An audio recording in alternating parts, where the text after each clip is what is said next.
বসে আছে অনেকক্ষণ ধরে, কোনো কাস্টমার তার দোকানে আসছে না। তো সিচুয়েশনটা একবার জাস্ট ফিল করো, ব্যাপারটা কি বলবো।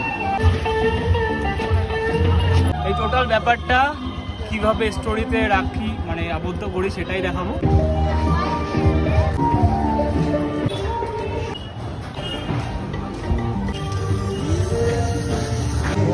আসি তাহলে, ভালো থাকো। বাড়ি কোথায় তোমার বলে দাও। সোনারপুরে। আচ্ছা,